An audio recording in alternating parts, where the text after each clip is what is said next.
Хэрвээ та бүхэн товч намтар бичих талаар ямар ч ойлголт байхгүй байгаа бол миний та бүхэнд бэлдсэн үнэгүй товч намтрын загварыг энэ бичлэг дээр ярьж байгаа бүх зөвлөгөөнүүдээ би бичээд оруулчихсан товч намтрын загварыг та бүхэн татаж авч болох юм шүү. Доор холбоосоор ороод татаад аваарай.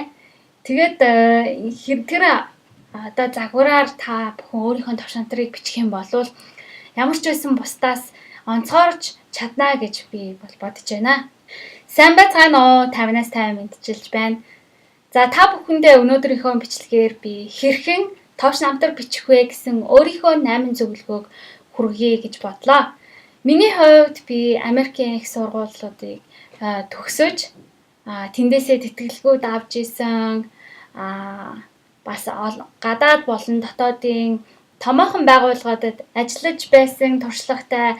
Тэгээд эдгээр тэтгэлэг болон их сургуульд ажилдаа орохдоо би товч намтраа бичиж орж исэн. Тийм учраас энэ товч намтрыг бичих зөвлөгөө маань та бүхэнд ч гэсэн тэр амжилтанд өөрийнхөө хүссэн их сургуульд орох, хүссэн тэтгэлгээ авах, хүссэн ажилдаа ороход чинь тус нэмэр болно ахаа гэж найдаж байна. За ингээд бичлэгээ дуустал нь үзээрэй. Хамгийн нэгдүгээр та нар товч намтар бичээгүй байгаа бол товч намтраа бич. Та 12 настай байсан ч хамаагүй товч намтраа бичих хэрэгтэй. Дунд сургуулийн оюутан, их сургуулийн оюутан төгсөөд шинээр ажилд орох гэж байгаа хүн байсан ч хамаагүй товч намтраа бичих хэрэгтэй. Энэ яагаад юм бэ гэхээр тухайн тэтгэлгийг авахд юм уу, эсвэл ажилд ороход, их сургуульд ороход таныг бусдаас онцгойрох бусдаас илүү ажил хэрэгч бусад хүмүүсийг бодох юм бол та тэднээс илүү бэлтгэлтэй гэдгийг харуулах нэг бичиг баримт юм аа. Миний хувьд би өөрийнхөө хамгийн анхны товч намтрыг бол 7 дугаар ангида 14-т бичиж исэн юм байна. Хоёрдугаарт анхаарах зүйл нь юу вэ гэхээр та бүхэн магадгүй тэтгэлэг авах гэж байгаа, их сургуульд орох гэж байгаа, шинээр ажилд орж байгаа бол тухайн байгууллагаас хүссэн анкет гэж хүмүүс ярьж заншсан байдаг тэр өргөдлийн загвар байгаа. Тэрэн дээр бичигдэх мэдээллүүдийг өөрийнхөө товч намтарт ингэж жагсаага бичдэг. Тэгэхээр товч намтар болон анкет энэ бол хоёр өөр баримт гэдгийг ойлгох хэрэгтэй. Тийм учраас аль болох товч намтар дээрээ өөрийгөө бусдаас сондгоорох, таны онцлогийг харуулах тэр мэдээллүүдийг аль болох чагсааж бичээрэй. Анкет дээр бол ерөнхийдөө төрсөн өдөр, хаана төрсөн гэсэн тийм ерөнхий мэдээллүүд ингээд орчдог учраас би тэр мэдээллүүдийг бичихгүй байхыг зөвлөж байна. Зарим жишээлбэл Америкт тийм үү, Европын орнд бол өөрийнхөө төрсөн он сар хүйсийг бол бичихгүй байхыг зөвлөдөг. Яагаад вэ гэхээр тэр нь хүйс бол нас хүйсээр ялгуурлан гадуурхах үндэслэл болж байна гэдэг. Гэхдээ Монголд бол болтол төрсөн он сар хүйс гэрлэлтийн байдлыг бол бичиж явдаг. Тийм тохиолдлуудыг би бол харсан. Тэгэхээр бусад хүмүүс надаас CV-гээ биччихээд энэ ямар байна гэсэн товч намтраа харуулж хянуулж исэн тийм туршлагатай болохоор би тэднийг мэдэж байна л да. Тийм учраас анкетн дээр бичих зүйл болон товч намтар дээр бичих зүйлийг та нар тусдаа гэж ойлгоорой.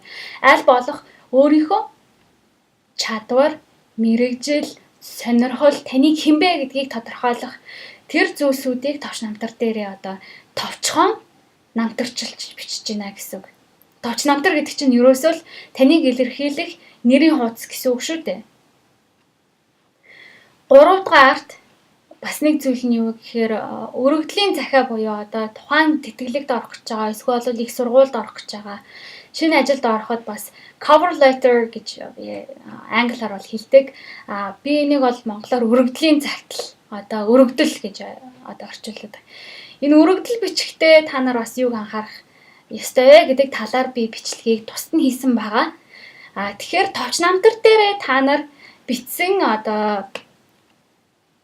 тэр өөрийнхөө туршлагыг өргөдлийн захиан дээр дэлгэрүүлж бичнэ. Тийм болохоор өргөдлийн захиан дээр бичих өөрийнхөө товч намтрыг бас хуулаад тавьчихна гэсэн үг шин.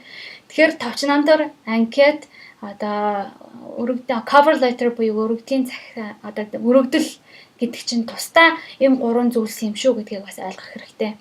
Дөрөвдүгээрт та бүхэн өөрсдийнхөө товч намтрыг нэг хуудас дээр багтааж бичих хэрэгтэй шүү. Нэг хуудас. Яагаад нэг хуудас гэж байгаа юм бэ гэхээр тухайн таны товч намтрыг уншиж байгаа сонгон шалгаруултыг явуулах гэж байгаа хүний нөөцийн ажилтан тэр хүн уншиж байгаа хүн нэг хуудсан дээр одоо мэдээллүүдийг ингээ хараад маш олон бараг 100-аад ч юм уу 200 мэдхгүй бараг 1000 өргөдлөгч товч намтруудыг ч бас уншиж иж магадгүй. Тийм учраас нэг хуудсан дээр өөрийнхөө мэдээллийг та нар яг онцгой гэсэн шилмэл мэдээллүүдээ оруулж тавих юм шүү.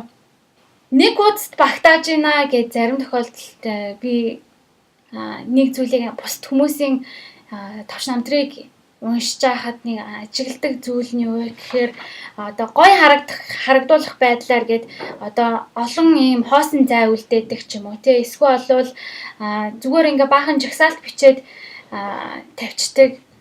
Тэгээд тэр нь бас төдийлөн яг тухайн хүний одоо уур чадварыг илэрхийлж чаддгүй. Тийм учраас нэг хуудсан дээр одоо багтаах гэж байгаамаа гэд бас жижиг үсгээр бичихгүй, том үсгээр бичихгүй, бас тэр уншиж байгаа хүндээ яаж аятайхан байх вэ гэдэг талаар бас бодолцож үзэх хэрэгтэй.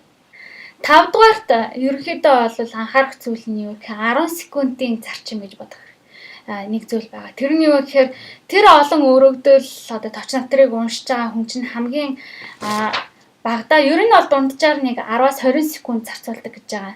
Нэг товч намтрыг уншихад.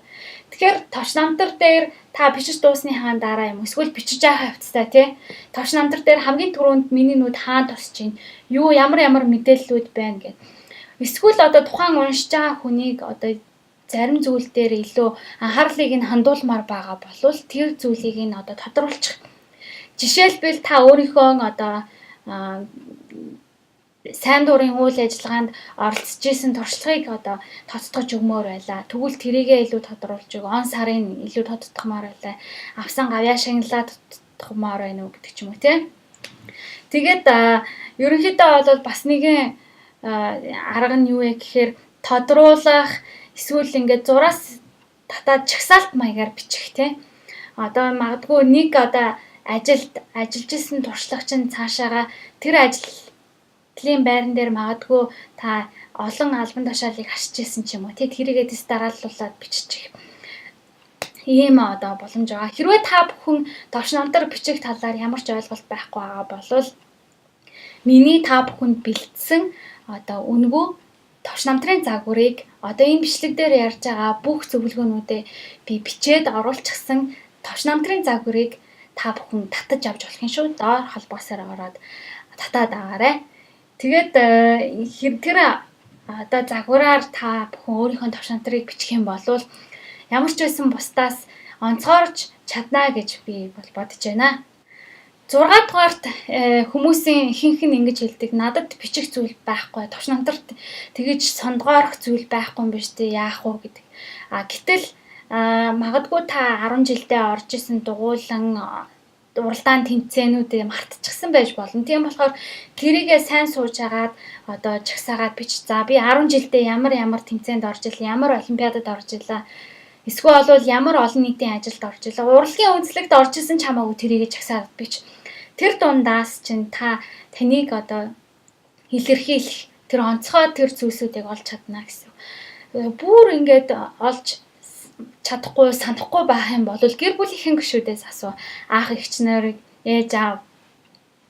Танаа гэр бүлийнхэн чинь таны одоо ямар давуу талуудтай, ямар одоо зүйлсийг та мартчихад байна. Тэрийг чинь эргээд санахад тусалж болох юм 7 дугаарт юуг анхаарах вэ гэхээр та бүхэн өөрийнхөө товч намтрыг биччихээ зүгээр ингээд цаасаар орхичих биш. Компьютер дээрээ тэр файлыг ингээд орхичих юм биш. Өөр лүгээ тэр одоо бичсэн товч намтраа өөрийнхөө цахим хаягаар имэйлд цахим шуудангаараа явуулчих.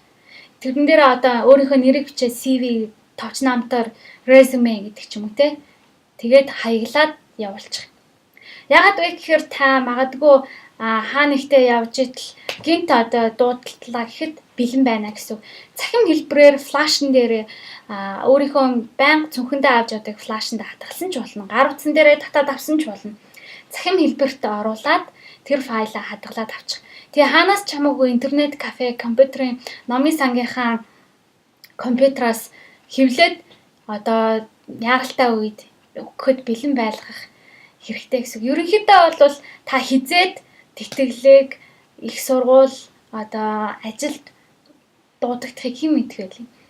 Магадгүй та ингээд явж идэл гинт нэг юм тэтгэлэг байна. Одоо ингээд хүргэлийн хугацаанд дуусах гэж байна гэтэл та гэрлүүгээ гүйсээр байгаа цаг хугацаа алдна. Тэгэхгүй тулд та флашн дээрээ байлга эсвэл бол имэйл дээрээ ингээд бэлэн ингээд цахим хэлбэрээр аваарай. 8 дугаарт та бүхэн өөрийнхөө товч намтрыг LinkedIn болон Business Network гэсэн одоо ажил мэргэжлийн ийм цахим баазуудад одоо оруулж тавиарай. Яагаад вэ гэхээр тухайн ажил олгогчид болон албан ёсны одоо томоохон тэтгэлэг өгөх гэж байгаа байгууллагууд таны талаар интернетээс хайлт хийхэд таны тэр товч намтар мэдээлэл бол гарч ирэх одоо боломжтой гэсэн үг. Тийм учраас одоо за их томоохон байгууллагууд болвол тий олон улсын байгууллагууд бол бүгд LinkedIn дээр байгаа. Монголын томоохон аж ахуйн нэгжүүд бол бүгд Business Network дээр байгаа. Миний энэ Business Network дээр тавьсан жишээг одоо хараарай. Эдгээр одоо ажил мэргэжлийн цахим хуудсуудад та өөрийнхөө товч намтрыг оруулснаар тэдгээр одоо цахим хуудас дээр байдаг байгууллагуудад ажилд хүн авах гад хайж байгаа тэр хүний нөөцийн ажилтнанд одоо та харагдах боломжтой болж байна гэсэн үг. Товч намтраа bijих эдгээр одоо зөвлөгөөнүүд та бүхэнд үнцэнтэй байсан байх гэж найдаж байна. Хэрвээ энэ бичлэг зөвлөгөө маань таалагдсан бол лайк эрхийн мэрэгнээ өргөөрэй. Лайк тавчийг дараад магадгүй та найз нөхөд эсвэл бол ажил хайж байгаа тэтгэлэгт яаж товч намтраа бичих вэ гэж бодож байгаа дүүнер найз нөхөд хамаатан садан байх юм бол энэ бичлэгийг тэднэрт хуваалцаж бас үзүүлээрэй. За та бүхэнд шинээр тэр тэтгэлэгтээ эсвэл шинэ ажилдаа их сургуультай ороорой гэж өрөөгөөд энэ бичлэгээ дуусгая. Та бүхэн та бүхдэд бэлдсэн товч намтраа хэрхэн бичих вэ?